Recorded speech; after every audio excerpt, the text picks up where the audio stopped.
Welcome back to the IDYCA podcast. We have a very special episode here today. We have joined all 3 flights, and we are joined by a very special guest, Major General Garshak. Welcome.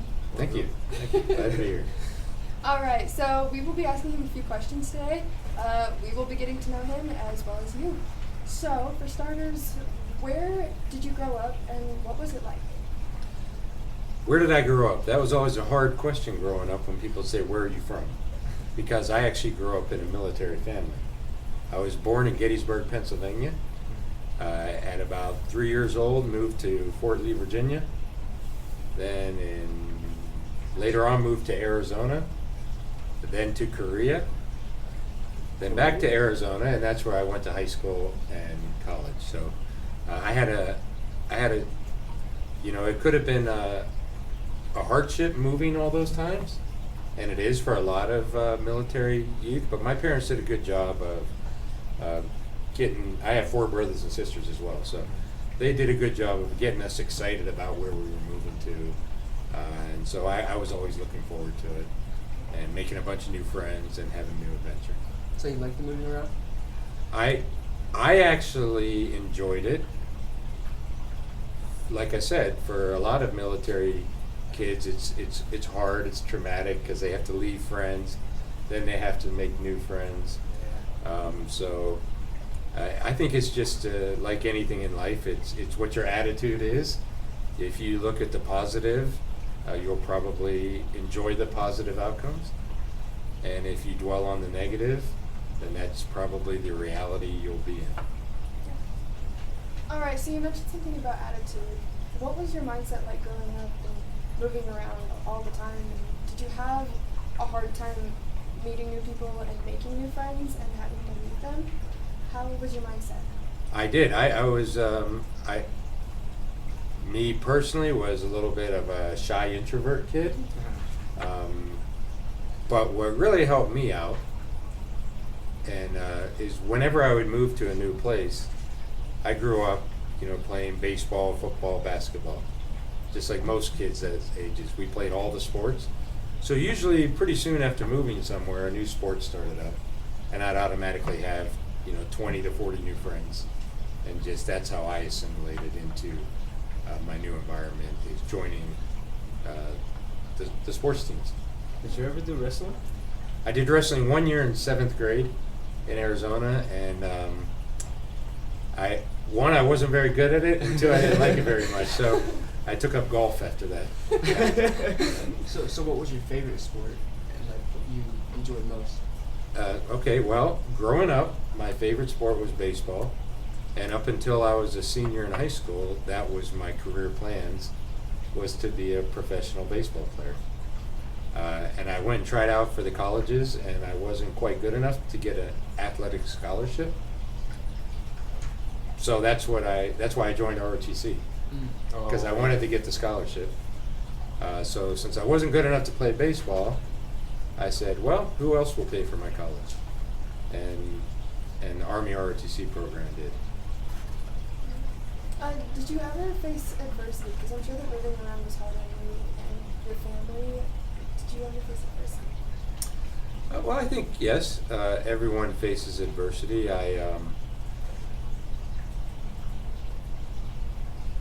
Like I said, it could have been adversity for me and my brothers and sisters to move around. My parents did a good job of setting us up for success. But personal, individual adversity as a young kid growing up,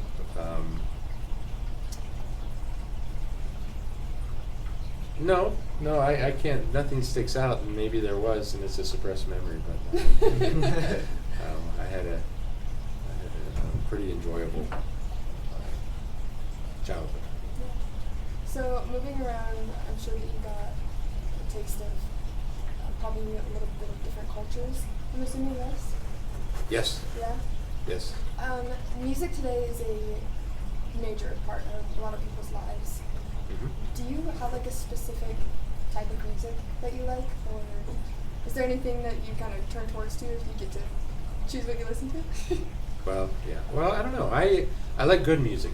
I've always appreciated music. I grew up. I also I played the piano, and I was in the school band, played the trumpet, so I've always appreciated music.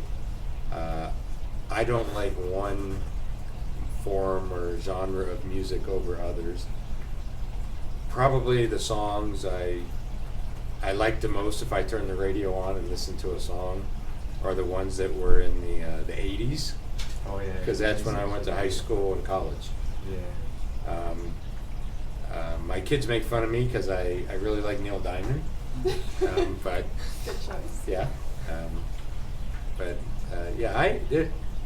There's some music I don't like, but as far as what kind I specifically like is all the rest. Yeah. All the rest. Yeah. A variety of it. Yeah. So you talked about your childhood and how your high school experience was. What caused you to want to join the military? Were there certain influencing factors, or was it just kind of a decision that you made on a whim and it stuck? Well, my attitude mostly growing up was I did not want to join the military because I was raised in the military, and you know, oftentimes we'd have to live on post, and we had to live under a lot of rules that my friends who lived off of post didn't have to comply with. And I just thought, I can't wait till I'm no longer in the military so I don't have all these rules I have to live by. And then as fate would have it, like I said, I went to college. The ROTC program offered me a scholarship, and I said, well, I can do this. And then I owed the military 6 years after my graduation because they paid for my college. And I said, well, I can do that for 6 years, and then I'll move on with my life. And but 6 years came and went, and I realized that I really enjoyed what I was doing. And I thought, why would I ever do anything else? So even though I thought I never wanted to be in the military, I look back and I said, you know, the life I've had and the life my family has had, I think being in the military has brought tremendous value to my life and the lives of my family members. So I just got lucky that I was able to spend so many years in the military. So you said like ROTC was like one of the reasons you joined the military. What was like one of the reasons in ROTC, if that makes sense, you wanted to join the military? Yes. Well, when I joined ROTC, after about a year or two, I realized that I did well at it. Not that it came easy to me, but I probably did well at it because I had some familiarity with the military growing up, and I just enjoyed it. And so the more I was in, then I kind of looked forward to life after college and applying all the things I learned in ROTC, because I know ROTC it sets you up for success in the military, but it's not the real military. Yeah. So I look forward to, okay, all these things I've learned in the classroom and on our training exercises, to go out and apply it with real soldiers in real world situations. So that kind of motivated me, and I was looking forward to that. So in the military, there's a lot of things you have to do like day to day. What's your favorite thing to do when you first wake up? Like When I first wake up, well, I like to. I'm not as good at it anymore, but every day I would wake up, and this is kind of the pattern the military uses, is to do physical fitness in the morning. And that really kind of, you know, you feel like in the morning you've accomplished something. By the time you're even heading off to work, you do your physical fitness. A lot of camaraderie built in physical fitness with your unit and your team members. Yeah, I see that. And of course, it's the benefits are you're physically fit and you're healthier. But yeah, every day that I don't get to start off with some level of physical fitness, I kind of feel like I've missed out that day. I got to make up for it later. But that's how I like to start my days. I remember someone And a telling- cup of coffee. I remember someone telling me that most people in the Army will do more than an average citizen in the morning than anyone will do all day long. Does Yeah, you there think used that's to there used to be an Army commercial that was their tagline, that in the U.S. Army we do more before 9 a.m. than most people do all day. true? I guess it just depends on what job you have and who you're comparing and stuff. But the military, as you've learned here in this quasi-military environment, does like to start the day early. Yeah. You can certainly get more accomplished if you start Earlier early. than. And then you'll go to bed earlier. And by going to bed early, you're physically fit and you stay out of trouble. Right? Yeah. Yeah. Yeah. So, what is it like being the Major General for the Idaho Youth? I mean, not the Idaho Youth Challenge Academy, the Idaho National Guard.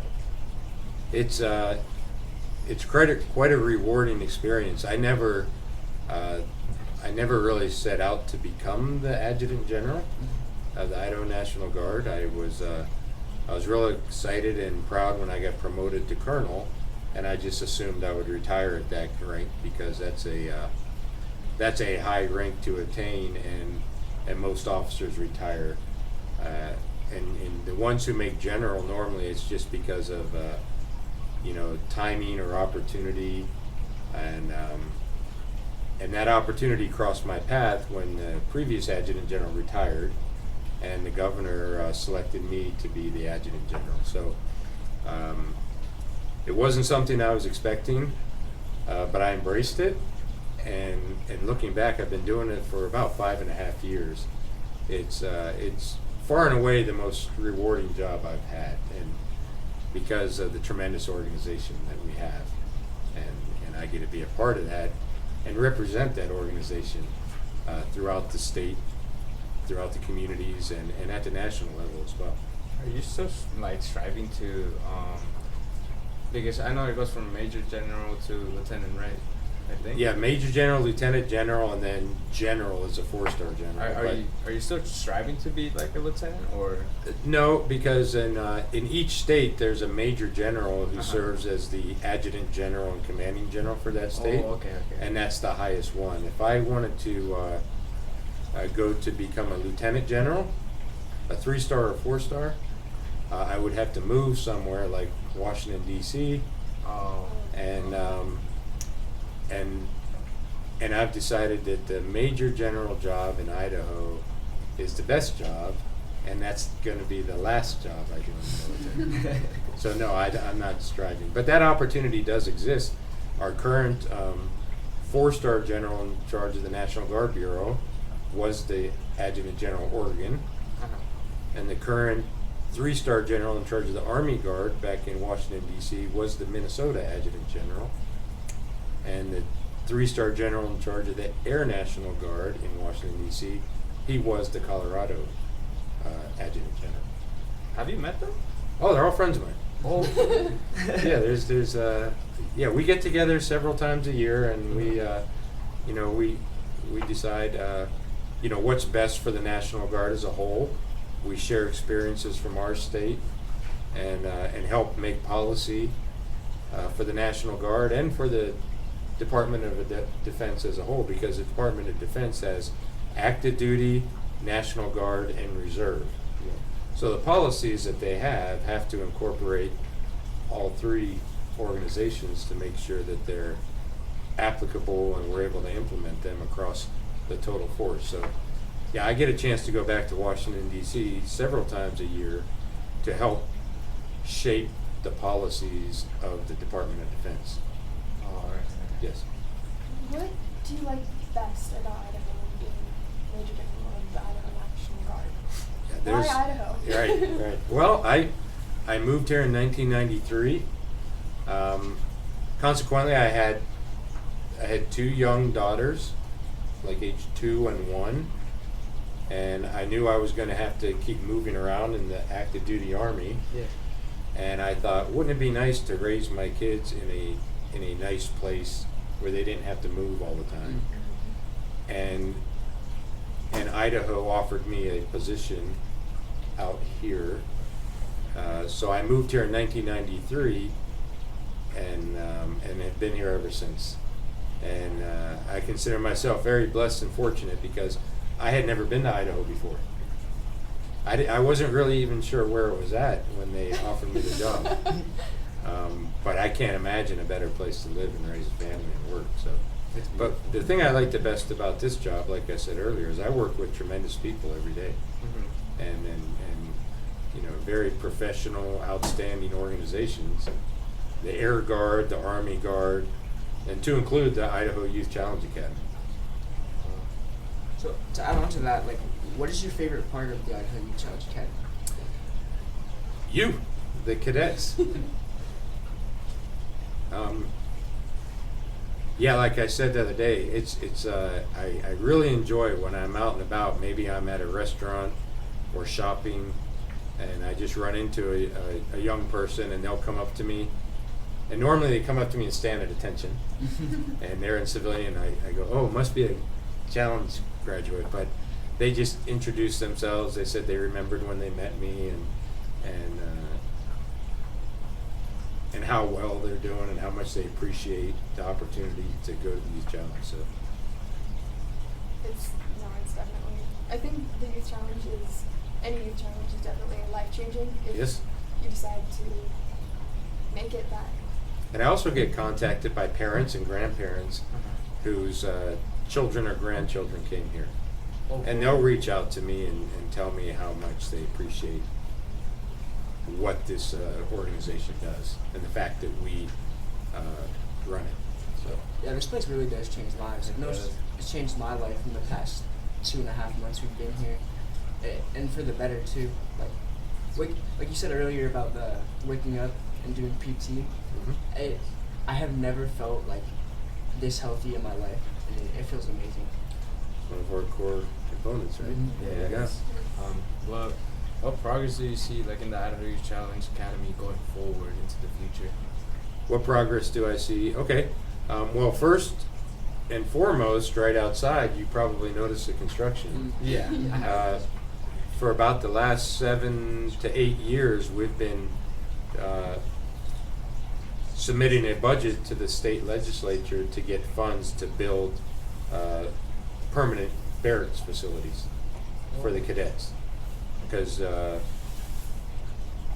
and we finally, 2 years ago, were successful in getting them to allocate the funds.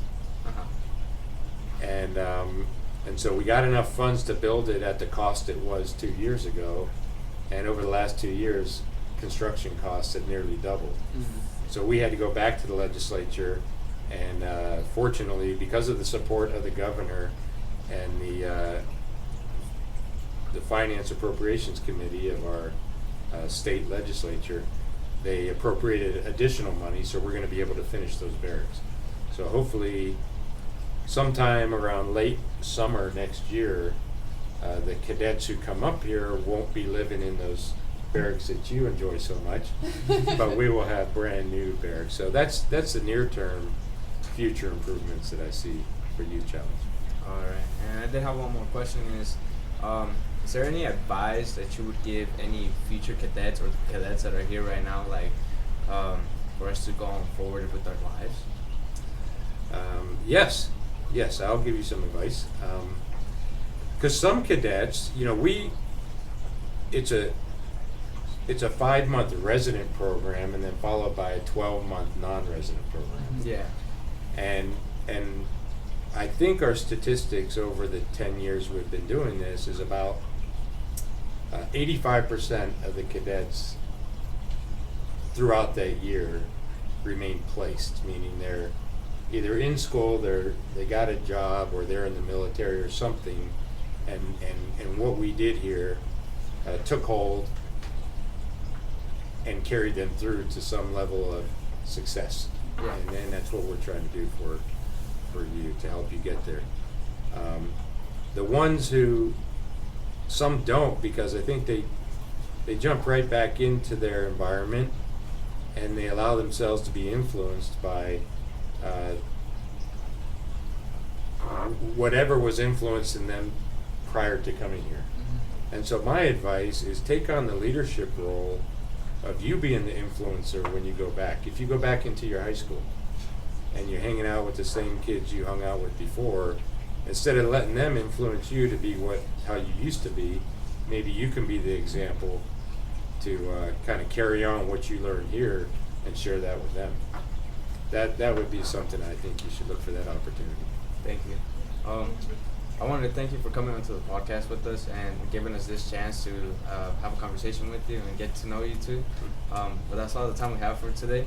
Okay. And this is really this is a really great opportunity that you gave us. Yes, Like thank for you. the three of us, we're really excited to meet you and talk to you. Well, thank you for the invitation, and I love any chance I get to come up and interact with the cadets at the Youth Challenge Academy. Thank you. Thank you. Thank you.